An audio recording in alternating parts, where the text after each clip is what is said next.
Il est l'une des rares personnalités de la France insoumise à faire consensus. Ce jeudi 13 avril, François Ruffin était invité à débattre de plusieurs thématiques, dont la réforme des retraites validée ce vendredi par le Conseil constitutionnel, dans l'émission spéciale Le Moment décisif, sur BFM TV.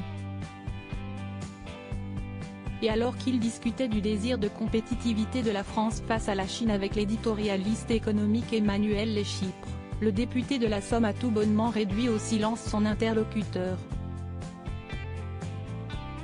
Vous pensez encore que si en continuant à diminuer les salaires, les normes environnementales, les normes fiscales, on va être compétitif avec la Chine ? A lancé le politique. Pourtant célèbre pour son franc-parler et sa capacité à argumenter, le journaliste de 57 ans semblait bouche bée face à la question. Bruno Jeudi a dit que vous avez séché, c'est alors permis Aurélie Casse. Sur Twitter, François Ruffin s'est lui aussi amusé de cette réaction étonnante en relayant la séquence. Cet économiste a bugué, a-t-il ainsi écrit en légende. En commentaire, certains internautes ont partagé des montages humoristiques à partir de l'image où le visage de l'éditorialiste paraît en effet presque figé. Supérieur à Jean Castex, Édouard Philippe, Éric Dupond-Moretti, découvrez les politiques quand ils étaient plus jeunes et Emmanuel Leschypre, roi des gaffes sur BFM TV. Ce n'est pas la première fois qu'Emmanuel Leschypre se fait remarquer sur la chaîne.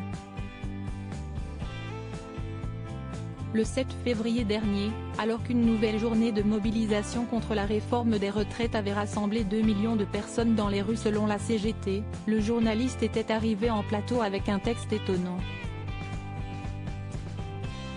Moi, je vous lis quand même ce qu'il y a écrit dans la loi du 14 mars 1941, la loi sur la répartition, a-t-il débuté face à Philippe Martinez, alors encore secrétaire général de la Confédération, qui lui a immédiatement demandé de quelle année datait le texte. 1941, a maintenu l'éditorialiste de BFM Business, sans se rendre compte qu'à l'époque, la France vivait sous le régime de Vichy.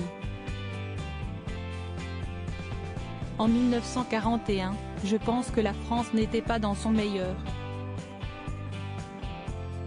Mais, vous avez le droit de prendre des références de Vichy, mais si est un peu compliqué, avait alors insisté le prédécesseur de Sophie Binet, soutenu par Aurélie Casse.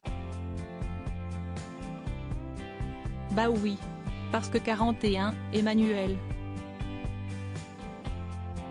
Choquée par la référence, la journaliste est restée sans voix et Emmanuel Leschypre s'est vu ardemment critiqué sur les réseaux sociaux. Crédit photo, capture d'écran BFM TV.